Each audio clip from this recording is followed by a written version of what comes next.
Tradio. All righty. Well, we're going to jump out of here and wrap this up, get this stuff put on the website for you. Muscogee Radio coming up right around the corner. Stay with us.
Welcome to Mvskoke Radio, your weekly source for tribal and community news, interesting guests and discussions, plus a local events calendar.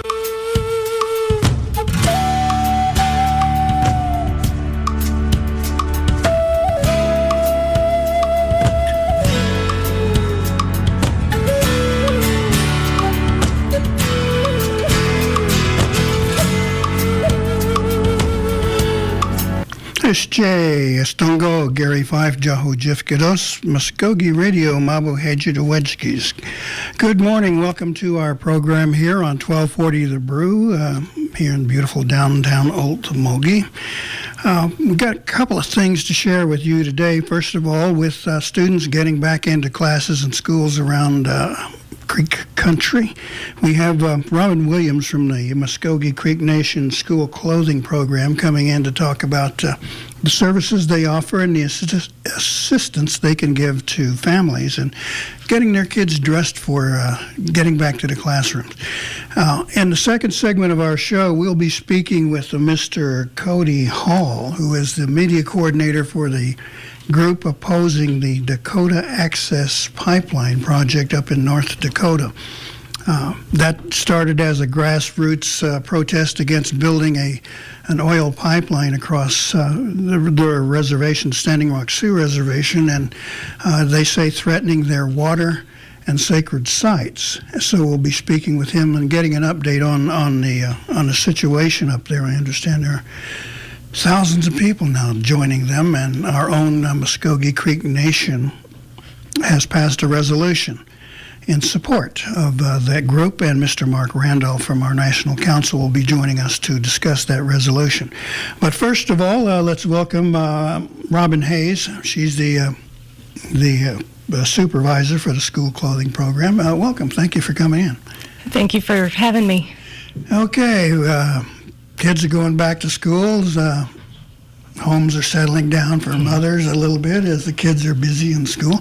But they have to have clothes. I mean, kids tear through clothes just so quickly and or outgrow them. Or right.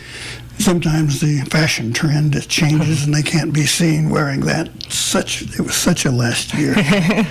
But they all got to be dressed. And for many of our citizens, that's quite a challenge because, they're on limited incomes or have quite a number of kids in the family, and that's quite an expense. So first of all, let's start with the basics. Give me a description of what the school clothing program is and what it's all about. Well, our school clothing program, it's available to all Creek students, no matter where they live in the United States. It's not just within our jurisdiction. It is $200 per child. Just remember that it is not tax exempt and it is not a reimbursement program. So first of all, you will have to pay taxes. The Absolutely. IRS will know about it. Mm-hmm. And two, don't go out and buy the clothes and then expect this to cover the... Right. In previous years, we did accept receipts that were dated before the check issuance date. However, we went back to it's not a reimbursement program. Those receipts have to be dated after their check issuance date, and their check issuance date is on their check stub that comes with their check. So now eligibility has got to be a real important factor here. First of all, you mentioned they have to be Creek citizens. Yes. And the family has to be enrolled. Yes, they have to be enrolled with the Creek Nation, and each child has to have their own roll number. Now, that's important, from what I understand, is that? Yes. We are tribally funded, so that's why we require that each student have their own roll number. So it's not okay, say, if a parent is enrolled but the child isn't, they can't be? No, they have to have their own number. But, enrollment isn't really that difficult in spite Right. And we want to encourage people to, get their children enrolled and get their roll numbers. The eligibility guidelines, are they income-based? Is that? We are not income-based. It's open to all Creek students. Oh, that's wonderful. Yeah, we've even assisted students overseas. There's families are stationed overseas, which I think is just amazing. Where? Tell me. There's one in Guam, Germany. So there's a couple of families in Germany. Cool, yeah. Yes. Creeks in the military? Yes. Okay.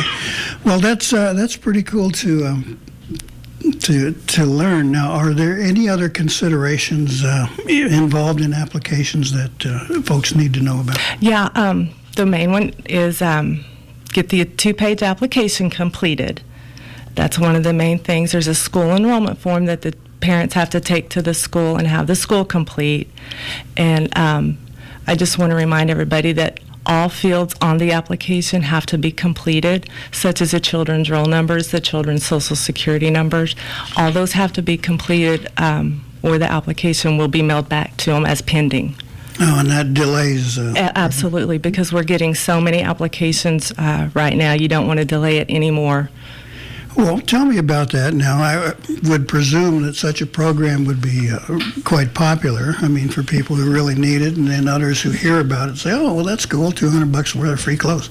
Yeah. Is that happening? I mean, is that population or the demand going up? Are you seeing that? Our program grows bigger every year. We're trying to get the word out to everybody, to all the parents and guardians, letting them know that this is available. We send information out to the health clinics, to DHS offices, WIC, anybody else that we can think of. We send information out to the schools, letting them know, for the Creek students that they have enrolled there. And Muscogee Radio. And Mvskoke Radio. Okay. Well, maybe we'll get you on a TV show, too. The program sounds wonderful. Now, it kind of feels like there might be a possibility of some abuse possible. There's always some, but we try to, for the most part, we can catch it. We know because there's so much documentation that require, such as if a child lives with a grandparents or a friend or whoever, there's a place on the application that they have to mark if they're legal parent, legal guardian, foster parents, other caseworker. If they mark other or legal guardian, then we have to have documentation stating that through a court system, or they can get a proof of residency letter from the school stating that that head of household is the main contact person and their address. And we would take that if there's no legal documentation.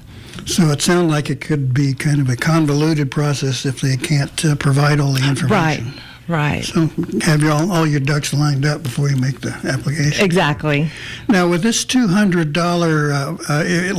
it's a check, right? Not a voucher. Yeah, it's a check that's made out to the head of household.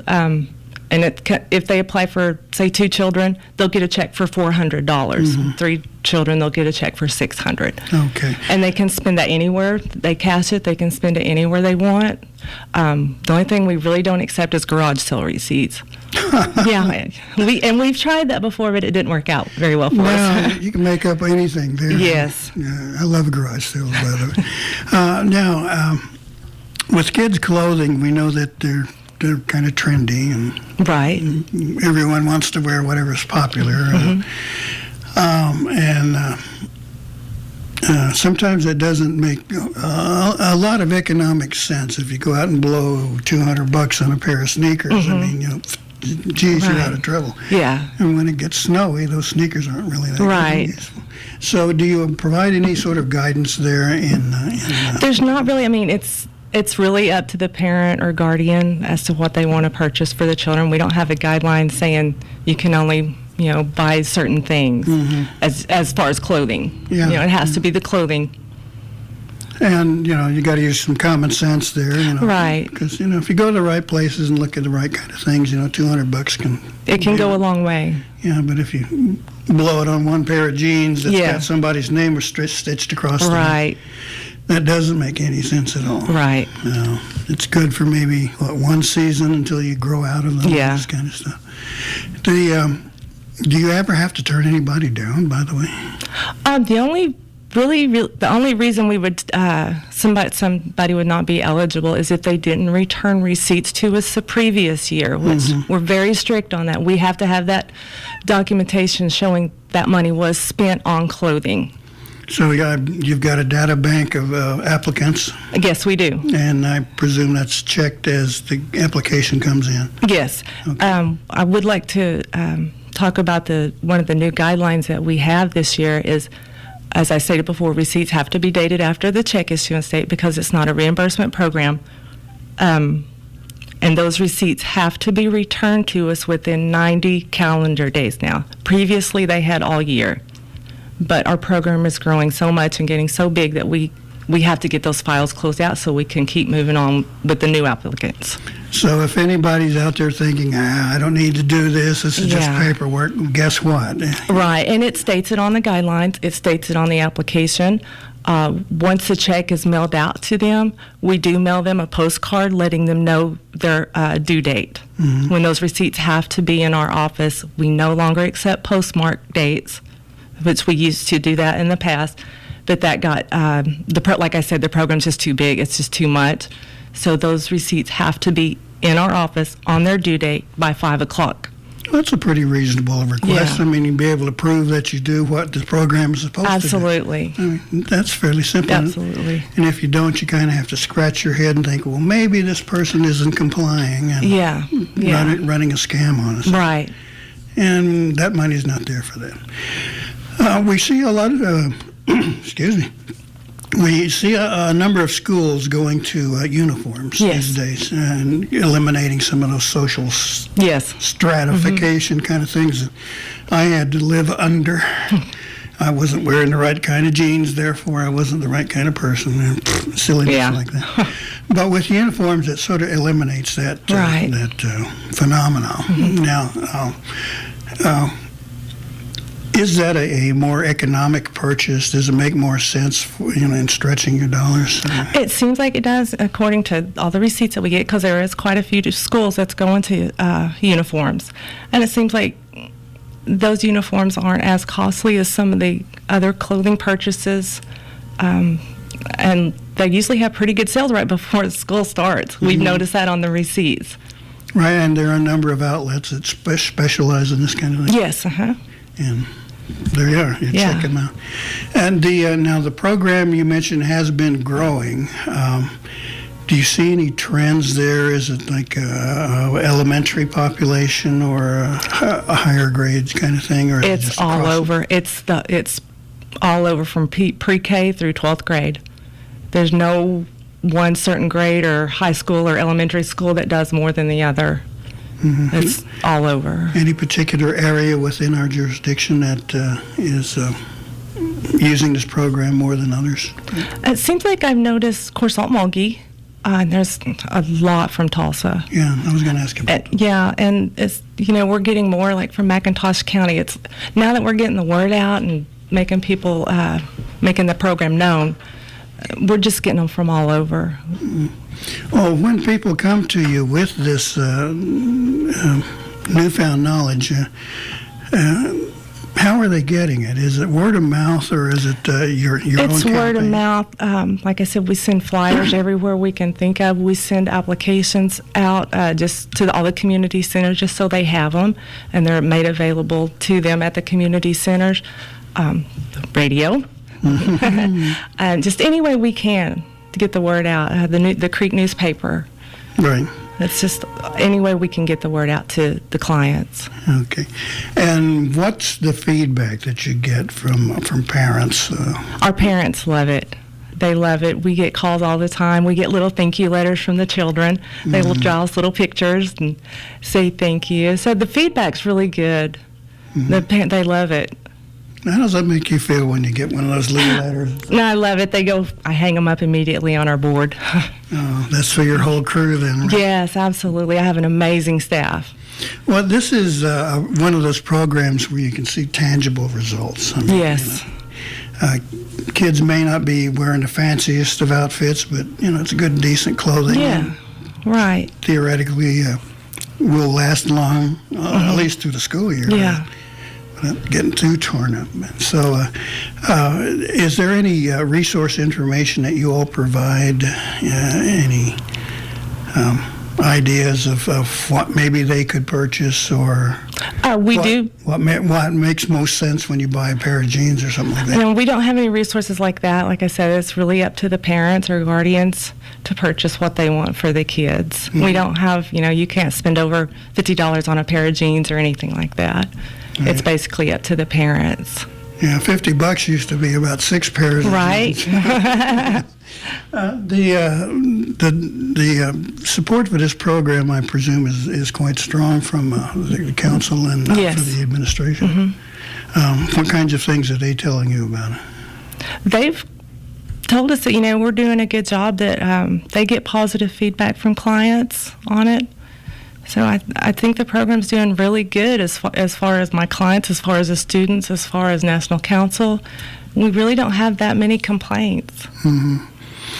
Now, I know we've touched on it again, but I want to kind of reemphasize it now. This program has no income guidelines. No. Right? So you shouldn't be trying to hide how much your parents make or stuff. You shouldn't be ashamed of something or things like that. You should be proud to be participating. And you want to try and make some good, sensible purchases. And this covers everything from shirts and dresses to pants and jeans and shoes and socks and underwears and this kind of thing, right? Correct. The numbers, again, I think really intrigue me that it gets growing. Yes. And can you kind of nail that down a little for me? Yeah. By 10%, 15, 20% each year? Well, I've got it. Last year we assisted approximately 7,000 families. Whoa. That's a lot of applications. Yes. Times 200 is a lot of money. Right. There's actually 11,291 children we assisted last year. We started May 2nd for the 2016 season. We have already assisted 6,261 children just since May 2nd. Oh, gosh. And it makes me feel so good because I know those children need the money. I know they're going to use it correctly, hopefully. It just makes me feel good that we're able to do that for the Creek students. Mm-hmm. Have you ever run across any case of like somebody really abusing the program? Or when social services first took it over in 2009, that was my first year there. It took a year or so to, let people know this is the guidelines, this is what we're going to have to follow, this is the way it's going to be. And now there's not really that much abuse to it or anything like that. Parents like the program, and I think they're going to want to follow the guidelines. Mm-hmm. And now, is your heaviest traffic period, let's call it, just before school? Yes. July, August, September, and October. That's our heaviest season.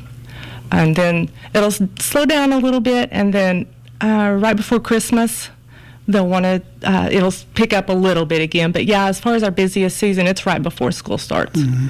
And I just want to let parents know that during our heavy season, June, July, August, September, and October, it can take 8 to 10 weeks for them to receive a check because there's so many applications coming through.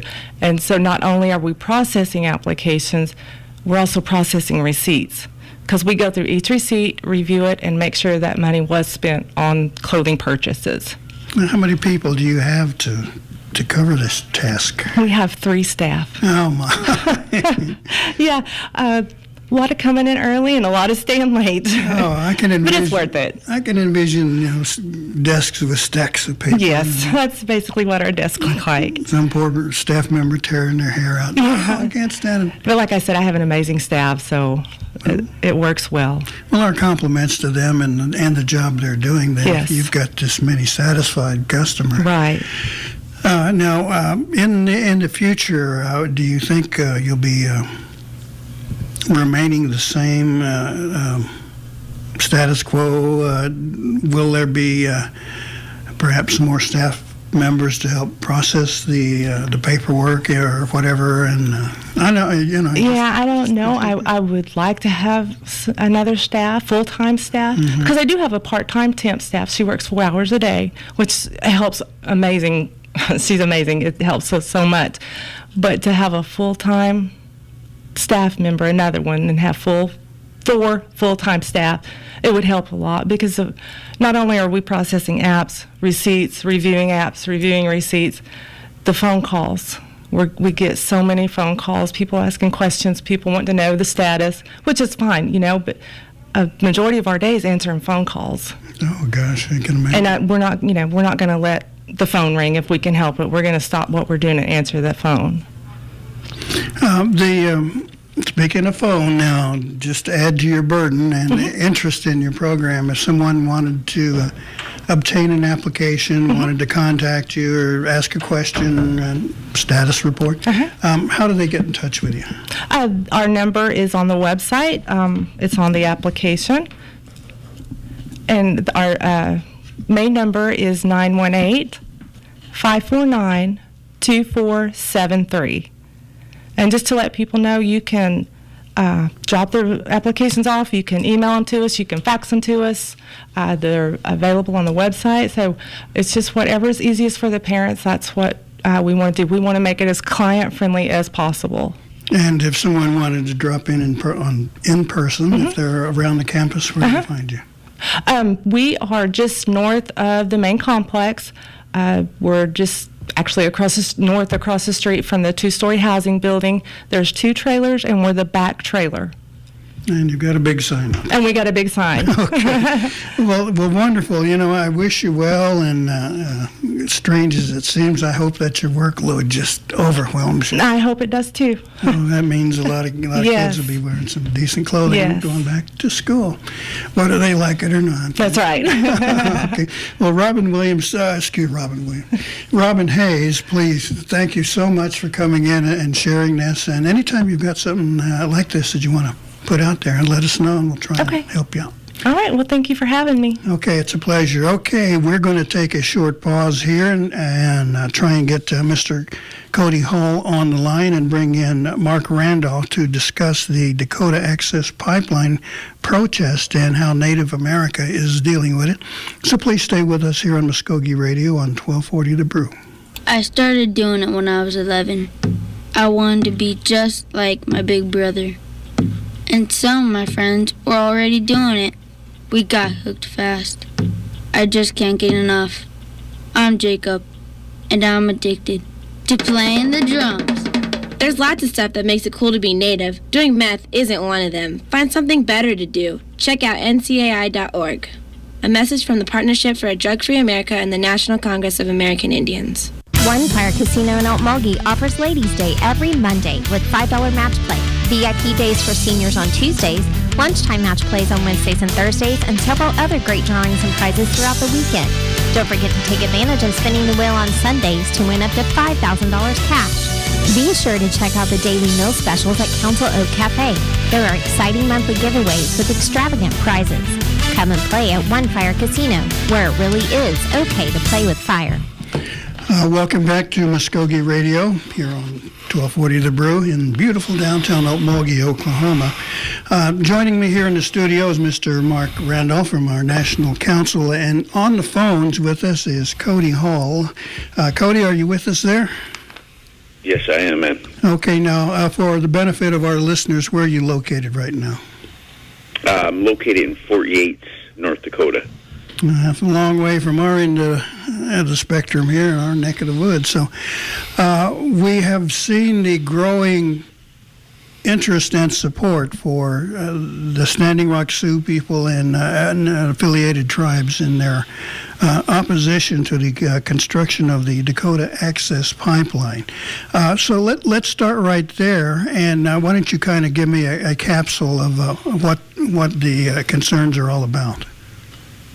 Well, the biggest concern is how this pipeline will leak. It's, all pipelines in years past have leaked. And so with the energy company and the oil companies, as they say they don't, they're saying that they're 100% sure that everything is safe. We're calling that bluff and saying that none of it is safe. And but like I said, we're all coming together because enough is enough, and we need to take a stand for humanity. This just isn't a indigenous issue. This is, like I said, a humanity issue, because the water that's going to be affected here will eventually go down and affect things all the way to the Gulf Coast. So that's including other tribal nations, and that includes even the non-native population as well. So we're just asking people to take a stand for what's right, and for their families. Because, like I said, we live on water. Every day we use it. It's a part of our life. We're born from water. It's our first medicine here, up here in Lakota country. And so we're just trying to educate people that that haven't been educated yet, and we're trying to catch them up real quick, real fast, about how important it is to stop this progression that these energy and oil companies are trying to do. Now, I understand it is Enbridge, the oil company, that's trying to pursue this project. Is that correct? Yes, it is. Yes. And their original plans, when they were first had this on the drawing board, had this pipeline going near one of the cities up there. Is that correct? Yes, it was both Bismarck and Mandan, and the river separates both cities. And the Mandan officials, city officials, along with the Bismarck city officials, opposed to the energy and oil company. That they do not want the pipeline built north of Bismarck-Mandan due to the security risk that the water could be polluted. So they said, build it south of us, just north of the reservation. And so what kind of, nice job, Bismarck-Mandan, for being good neighbors, to say, don't let it affect us, but let it affect the Indian people down the way. And so yesterday and days before this, when I asked city officials about that, there was no response, but also you can see that they made no comment either. They just kind of stood there and just, kind of had to swallow that big pill. But, that needs to be said as well, because, like I said, I just told them, I said, this is a humanity issue. And I said, I'm very disappointed that you guys had to take it that level of saying, we're only going to look after our people, but we don't care about our neighbors to the south, so go ahead and, pollute that area. So now, I understand that the plan said, well, we don't want it in our backyard, go stick it on the res next to the Indians down there. In past work I've done, I've run across this sort of thing before, where they will put a hazardous waste dump over in a particular minority neighborhood, or oil storage tanks near something like that. And the term that came up and was used was the term environmental racism. Is that what you feel right now? Is that what you understand and see? Yes, we do feel that, and we see it playing out. The value, the lives of the indigenous people are not valued versus those that live off the reservation, that they say, no, let's not let it affect the mass majority versus the less minority. And so that's where we are. We're in this fight against environmental racism as well. So. All right, now maybe let me ask you to sort of, back up in history on this situation here. Now, how did it begin? And from what I understand, it was a grassroots group of people, and then the Standing Rock Tribal Council came in and gave its support, and it kind of grew from there. Now, maybe you can describe that period for me. Yes, back in April, a gathering of people from the Cheyenne River and Standing Rock reservations band together to take a stand and start raising awareness of how close this pipeline is, would affect Indian people. And so they camped out. They made a camp, like I said, back in April when there's still snow on the ground, and they've been there ever since. And then as this project was getting closer and closer, it brought us from a step 2 to a step 10 within a flash of saying, all right, here it is. We need to raise awareness. We need to jump at this call of action, and which has brought thousands upon thousands of other tribal nations and non-native allies who want to stand and help protect and defend people's land and water rights. And so within at least a 3-week period now, there went from being about 20 campers to over 4,000 campers. So that's real quick. I mean, that little landmass that everybody is camping at right now, at the Red Warrior Camp, we have populated to be bigger than most towns in North Dakota, away from the big kind of so-called metro cities in North Dakota, like Bismarck, Mandan. We have populated so big on probably a mile by mile land space, if that. And we have no running water, no electricity, no modern day amenities of bathrooms. We have porta potties. We have vast water tanks now to help supply the camp and people that need water. We have provided our own first aid stations now.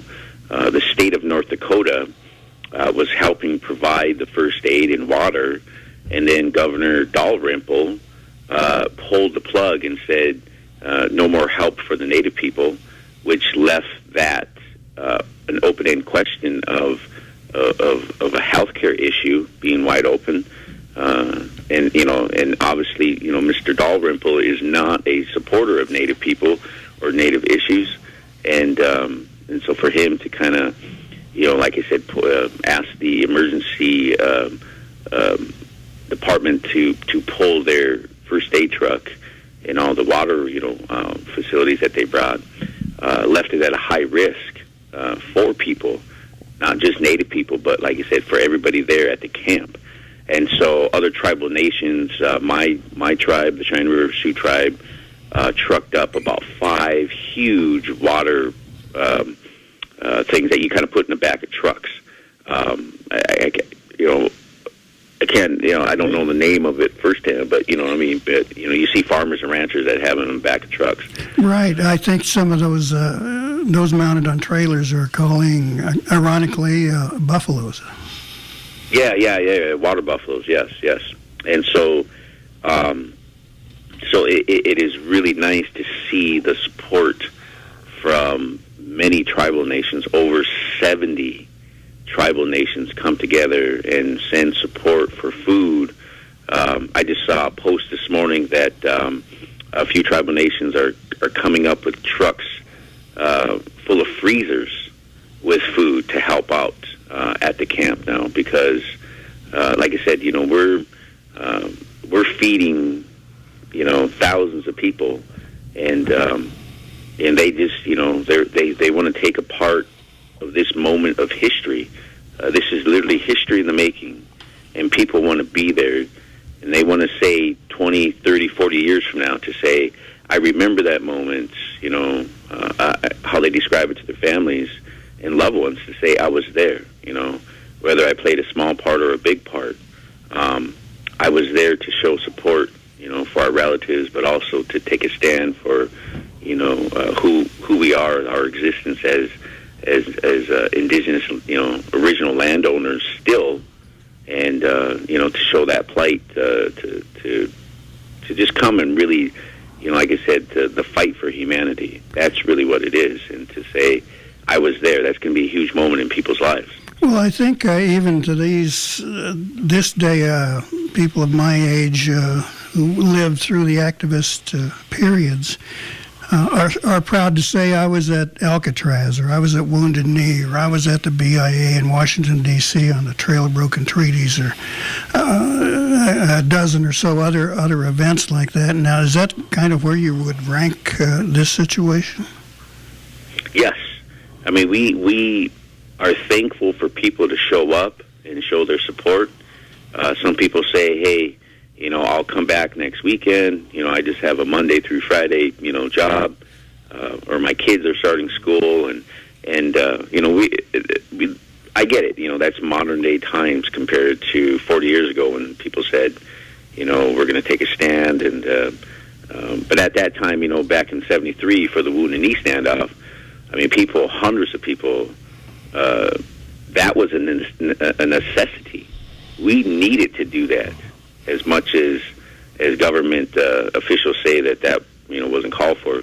But we did, because, we still were seen as a class of people that literally they tried to, say back in '73 that Indian people didn't exist. Right. Now, let me jump in here. Now, I understand that you're receiving resolutions and legislation of support from tribal governments across the nation, and even the National Congress of American Indians has weighed in with its support. Sitting here in our studio is one of our council members, Mark Randolph, who has helped shepherd a resolution to our own Muscogee Nation National Council on taking a stance on the Dakota Access Pipeline. So, first of all, Mark, why did you feel something like this was important for our tribe to raise its voice in support? I want to thank you for letting me come and talk this morning. And I believe it's our duty as stewards of the land, the natural resources, to stand in support and unity with Standing Rock as well as our other brothers and sisters. And one of the reports I saw mentioned the uncovering of human remains. I immediately thought of Hickory Ground and the desecration of our ancestors. And I began to ponder and wonder how we as Muscogee people could help support and advocate. Now, this resolution, I understand, took a fairly quick pass through our council, something that generally doesn't happen with a bill. Mm-hmm. What was the discussion in the council? What did you hear when this was being debated, so to speak? Well, there really wasn't too much of a debate. I think everybody saw the need, and the same. There was a time that we could stand in unity, and we thought, there's strength in numbers, and we've been subjugated way too long. And it really wasn't a debate. Everybody was on board, and everybody was wondering the same thing: how can we help? And so it went through really easy. Now, Cody, what's your reaction when you hear things like that? And I'm sure you've heard it from other tribal governments about lending their support in your stance.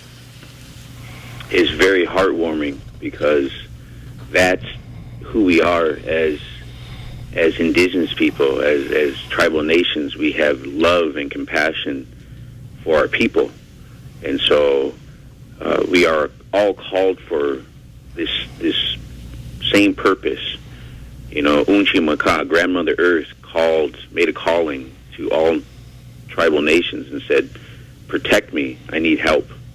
And so when a family member like that makes a call, we have to call to attention of saying, let's protect, let's help, because any grandmother that needs help, that's embedded in us to do what we have to by any means necessary to provide that protection and to provide that assistance. So when that calling went worldwide, it caught everybody's feelers, and it caught that attention to say, let's all come together. And so I'm very thankful and supportive.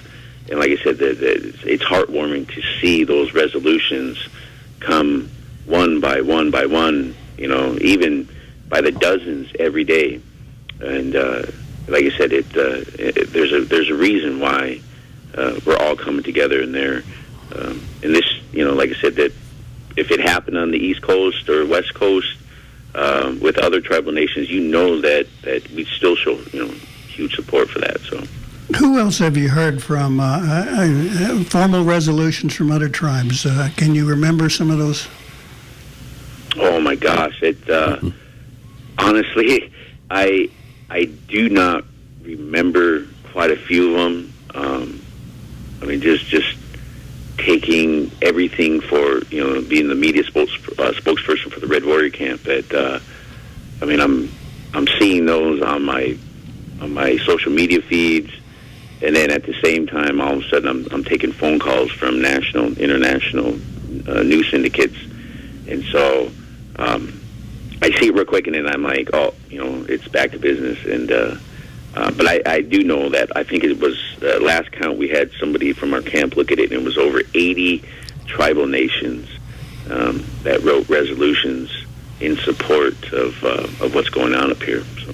Well, I think our tribe just made it 83, I guess. So. There it is, yes. Now, you mentioned the news coverage there. To date, we really have not seen much of it happening in a national coverage. I understand, looking at Facebook and other social media, that other international bodies have taken interest of it. But right now, you tell me, is it like a CBS or ABC or even Fox News showing up for this kind of thing? No, they haven't even paid attention to our social media hashtags to them. But it's going to change this coming weekend. I've been invited to come out to Los Angeles, and they're holding a huge rally. And I'm not even sure what group that is that's heading up that rally. They're going to do a big banner drop across from the CNN office, corporate office there in downtown LA, and they're going to have me speak in front of a crowd of estimated over 5,000 people, and to raise this awareness of what's going on, and to still raise money for both the Red Warrior Camp and the Sacred Stone Camp to provide food and other camping needs for those that are coming out, because a lot of people are coming out saying, I just have enough money for gas, but I want to be there. And so it's kind of up to us to provide the sleeping bags and the tents, everything, and that's okay, but people just want to be here, and we're asking people to just show up, and we will try to provide for you the best that we can. If you can, bring your own camp and stuff, that's great. So right. Let me ask Mark here. Was there any other discussion of support for these camps in terms of supplies or perhaps financial support, or sending a busload of folks north? Any of that? I did hear about one of the younger guys wanted to take some vehicles from the tribe, take supplies. And then another a council lady, she talked about possibly doing a bill for some financial assistance. So there's some things in the makes, and And they didn't, we read on Facebook that they had said, not to say if you were bringing up stuff, to plot your way, not to say the way you were coming. Mm-hmm. And I wonder about that. Is it safe? Is there roadblocks? Is there, would they be able to make it through over there? Well, you mentioned kind of a law enforcement reaction there. Now, we pulled off a statement from the Morton County Sheriff Kyle Kirchner, and this was dated the 19th. Law enforcement's top priority in monitoring activity involving the protest of the Dakota Access Pipeline is to keep everyone safe, including those involved in any demonstrations. While officers have not seen weapons present in any of the protests, we have received information and heard mentions of the use of weapons. We treat these reports as viable threats and will take them seriously in order to ensure the safety of all individuals. Cody, now, what has law enforcement done there? We've seen videos of lines of patrolmen and police officers confronting the crowd of demonstrators. What's been the reaction from law enforcement? I understand there have been arrests, including the Standing Rock chairman, but have there been any, scuffles or, that kind of thing, mass arrests or anything? No, there hasn't. There's just, I think it was 18 or 20 arrests so far. And that was just due to the week before, with demonstrators taking a stand and stuff. As far as weapons, any of that stuff, those are all just false rumors perpetrated by media, and then the media influenced that actually it was the Morton County Sheriff along with Governor Dalrymple that said, they have reliable sources that say that weapons are present in camp. We have security around the camp 24/7.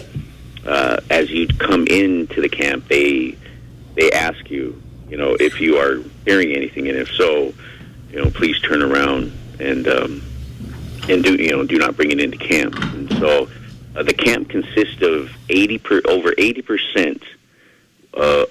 Of the campers are women and children that just want to be present. The men that are there, they're helping with security, with all perimeter, northeast, southwest, and so, the presence of it. When we speak of this blockade, the only blockade is south of Bismarck-Mandan on Highway 1806. And what that was is the state wanted to cut off the supply route. There's two roads. There's a Highway 6 that brings you on the west end of Mandan. Highway 1806 brings you directly on the south end of Mandan, right by the river, that splits Bismarck-Mandan. So, and that's the quickest route between Bismarck-Mandan to Fort Yates. This other route by Highway 6 adds on about another 10, 15 minutes, but that road isn't blockaded. They're not monitoring that. But they also the state wanted to kind of cut off the supply chain along with the casino that's on the Standing Rock Reservation for people to not attend the casino. They want to the state wants to diminish the sales and the money coming in to the casino with outside people that would be attending the casino. So they want to hit the profit of it. But as far as people coming from all directions, there's no blockades. They're not stopping people. Really, it's an influx of people that. It's coming in heavily, so they can't. They have no right to stop every vehicle to see about their supplies, what they're bringing to the people at the camp. So, some people have asked, is it safe to still come up if you live out of state or out of the region? It is safe, and like I said, when people come in, they come in with mass amounts of support vehicles behind them.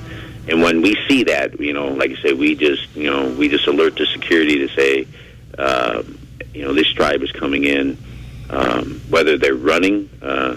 The Shoshone people, the Arapaho people showed up the other day, and as they approached camp, they had their youth get out and run with the tribal flag. Right. And so a lot of tribes have been doing that, coming in and either walking or running with their flag, coming into camp. And it's a really, when you're on the highway and you actually get to look down at the camp, so everybody sees you, and it's like I said, it's a nice view. We get to see you coming in, and you get to see the whole camp as you come off the highway there. So. Mark, real quickly, was there any discussion, I guess, for yourself, your family, or any other council members, perhaps, about heading north and being part of this?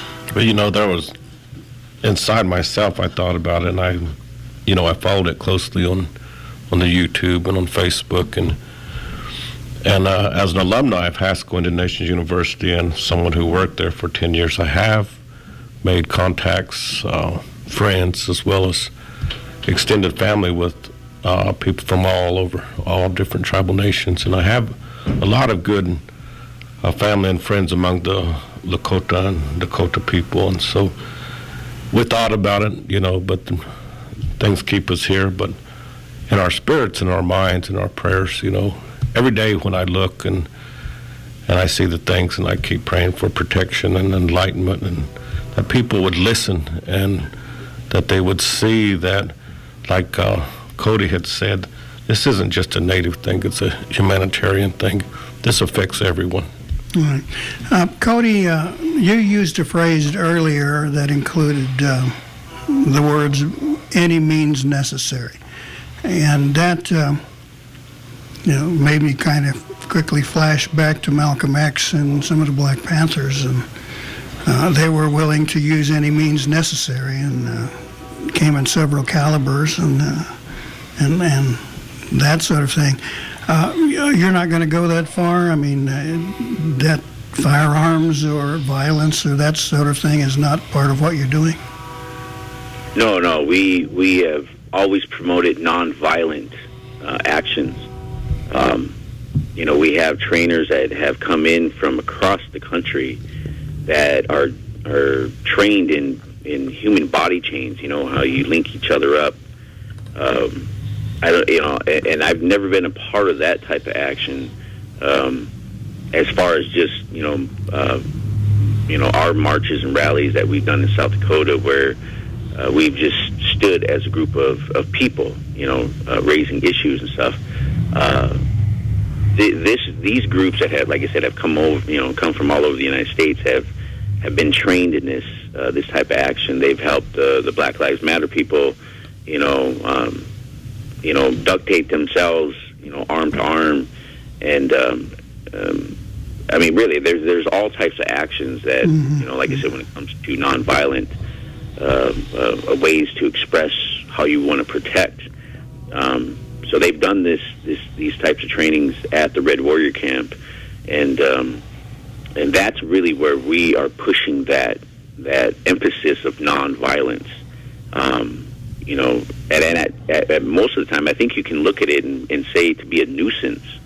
How can we be, whether we're in our vehicles, and we're just making a stance with that, because, to move hundreds of vehicles, that's going to be a task that state officials are going to say, how are we going to do this?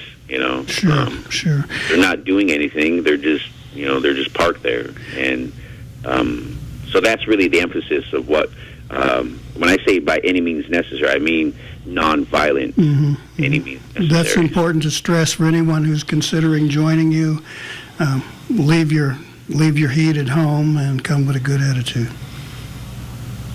Yes. yes, come with a strong spirit, because there's a reason why you are called, to come up and help take a stand. So.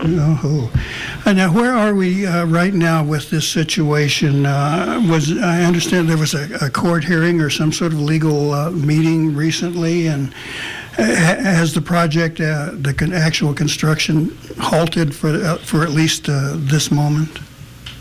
Well, this moment it has, and due to the fact that last Monday, 4 young women jumped the fence and halted the construction company from progressing any further. They literally put their lives on the line. They stood in front of these big earth movers, and that's not being told in national media as much as I've been putting it out there, telling people to get that word out. That movement by 4 young women halted the construction, and the construction company never came back.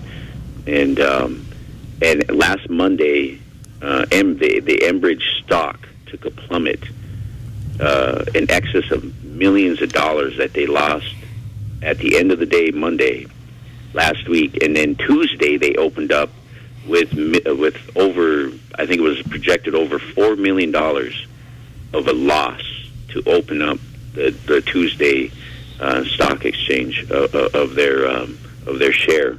And so we hit them in the pocket.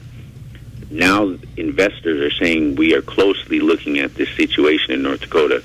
And the reason why they're closely looking at it is because they're losing millions of dollars a day. And so we are hurting them from all angles, more than what we anticipated.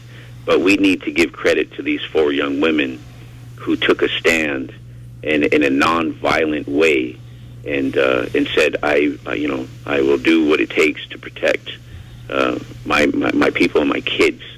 And right now, today, a federal judge is going to hear the federal injunction that at 2:00 Eastern time, I believe, and is when the court case starts. I think it may go for an hour or two, but this judge will give the approval for the energy and oil company to keep moving, or this judge can say that no more construction should be done on these lands. So we're hoping for that second outcome, for that. Now, judge say no. In regards to the image you described, these 4 young women, while you were talking about that, what came to my mind was the photos of a young man standing in front of Chinese army tanks in Tiananmen Square some years back. And as they tried to move around him, he kept moving back and forth and standing right in front of him. So either the tank commander could run over him in front of everybody, or they could back off. And they halted and backed off. So, would you compare that as being the same with these 4 young women? Yes, when I know 2 of these women personally. They're great friends of mine, and when that happened, I just looked at it and I said, in a small area of the world, a huge ripple effect happened that we witnessed and we were a part of, to be there to show that support for them, to show that love. A good friend of mine, we told the women, we said, if you jump the fence, there's a high risk of some type of court proceeding that may happen against you. Sure. And they looked at us like, don't give us that talk, like, just support us on what we're going to do. And I was like, okay, you ladies do what you got to do. And I was like, and yes, what they did was so monumental that we need to share that. That right there is it's your modern day accounting coup on the enemy. There we are. Well, Cody, we're running out of time here. We're going to have to cut it off. I want to thank you so much for taking time to speak with us in our program today and fill us in. We're going to keep our eye on this, and who knows, we may be giving you a call back at some point. All right, thank you so much. Now, Mark, any final thoughts after this, our discussion right here and the action of the council? We've got about a minute left. Sure, I'd like to just reiterate that what's been said is water is life, and we are water. We are born of water. And this morning I was reminded of a native proverb that says, only after the last fish is eaten and the last river is poisoned will man realize money cannot be eaten. And I saw a sign that one of the youth was holding, and it says, you can't drink oil. Yeah, that instantly came to my mind. Mark, thank you so much, and I wish you would give our regards to the National Council for their courage in passing this resolution, and to Chief Floyd for approving it. Makes my heart soar like a hawk. I'll do that. The man said. Thank you. All right, you've been listening to Muscogee Radio here on 1240 The Brew in Okmulgee. We want to say Mado Mabo Hejitskap. This is Gary Fife. Thank you much. Mado.